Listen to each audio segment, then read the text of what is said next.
ഇത് ഈ ജനങ്ങളെ കബളിപ്പിക്കാൻ വേണ്ടി നടത്തിയ ഒരു കാര്യമാണ് ഈ ട്രഷറി ബാലൻസ്. മനസ്സിലായല്ലോ? ഇത്രയും ബാധ്യത വെച്ചിട്ടാണ് ചെയ്തിരിക്കുന്നത്. ഇത് ട്രഷറിയുടെ കണ്ടില്ലേ ആ ബാലൻസ്, ക്ലോസിംഗ് ബാലൻസ് അവസാനത്ത് നോക്കിയ 2024-25 10 മാസം നെഗറ്റീവ് ആയിരുന്നു. ഏത് ട്രഷറി പൈസ ഉണ്ടായില്ല 12 മാസത്തില്. കഴിഞ്ഞ വർഷം 7 മാസം നെഗറ്റീവ് ആയിരുന്നു ഈ തുക. ഇപ്പോൾ ഇത് അവസാനം 16-ാം തീയതി 2212 കോടിയാണ്. അപ്പൊ അത്രയും നമുക്ക് ഒബ്ലിഗേഷൻസ് ഉണ്ട്, ഡെറ്റ് ഒബ്ലിഗേഷൻസ് ഉണ്ട് നമ്മൾ ചെയ്യാൻ വേണ്ടിയിട്ട്. ഇതൊക്കെ വെറുതെ ആളുകളെ പരിഹസിക്കുന്നതിന് വേണ്ടി പറയാണ്.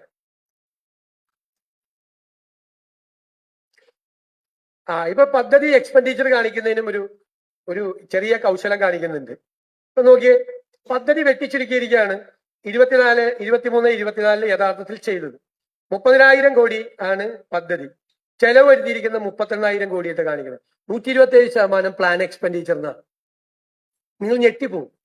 അതായത് പ്ലാനിൽ കട്ട് ചെയ്തേക്കാണ്. ശരിക്കും 30,000 കോടിയിൽ വലിയ തുക ഈ 24, 25, 23, 24 കുറവ് വന്നു. വലിയ തുക പ്ലാൻ സൈസിൽ ഇല്ലേ, കട്ട് ചെയ്തു.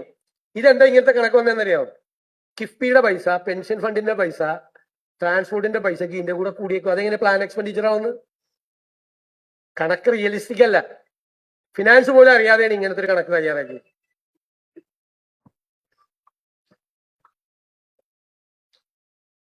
പിന്നെ നമുക്ക് ലഭിക്കുമെന്ന് കരുതുന്ന തനത് വരുമാനം യഥാർത്ഥ തുകയും തമ്മിൽ വലിയ അന്തരമാണ്. സംസ്ഥാനത്തിന്റെ തനത് വരുമാനം GSTP റേഷ്യോയിൽ 7.75 ആണ്. പക്ഷെ നാഷണൽ ആവറേജ് 8.5 ആണ്. നമ്മുടെ SOTR തനത് നികുതി വരുമാനം അത് GSTP അനുപാതത്തിൽ 6.41 ആണ്. ദേശീയ ശരാശരി 6.90 കുറവാണ്. ഇനി കിഫ്ബി ഒരു പ്രതിഭാസമാണ്. അതായത് ബഡ്ജറ്റ് ചെയ്തൊരു എക്സ്ട്രാ ബഡ്ജറ്ററി ആണെന്ന് പറഞ്ഞിട്ട് ഉണ്ടാക്കിയതാണ്. എന്ത് ഗുണമാണ് അതുകൊണ്ട് ഉണ്ടാക്കിയതെന്നും കൂടി വ്യക്തമാക്കും.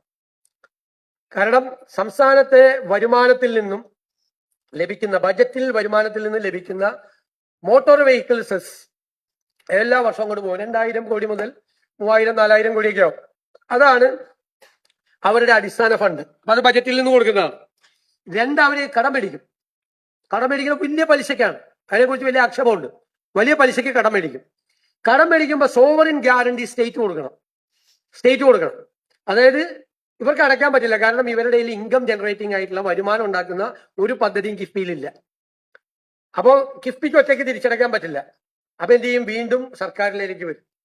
അപ്പൊ സർക്കാർ തന്നെ പണം, അടിസ്ഥാന ഫണ്ട് കൊടുക്കണം, കടം മേടിക്കുന്ന തുകയും സർക്കാർ കൊടുക്കണം. അതിന്റെ വലിയ പലിശ, ഭയങ്കര പലിശ, ഞാൻ കാണിച്ചു തരാം. വലിയ പലിശക്കാണ് കടം മേടിച്ചിരിക്കുന്നത്. ഈ പലിശയും സർക്കാർ കൊടുക്കണം. അപ്പൊ സർക്കാരിന്റെ മീതെയുള്ള ഒരു ബാധ്യതയായി. ഇത് സർക്കാരിന് പുറത്താണ് പ്രവർത്തിച്ചിരുന്നത്. ധനകാര്യ വകുപ്പിനെ പോലും അറിയിക്കാതെ പ്രത്യേക സാമ്രാജ്യമായിരുന്നു കിഫ്ബിയുടെ സാമ്രാജ്യം. അപ്പൊ ഞങ്ങൾ തീരുമാനിച്ചിരിക്കുന്നത്, ക്യാബിനറ്റും തീരുമാനിച്ചിട്ടുണ്ട്, അത് ഒരു പഠനം നടത്തി എന്താണ് ചെയ്യേണ്ടതെന്ന് ദോഷകരമല്ലാത്ത രീതിയിൽ ഒരു തീരുമാനം കിഫ്ബിയുടെ കാര്യത്തിലുണ്ടാവും പഠനം നടത്തിയതിനു ശേഷം.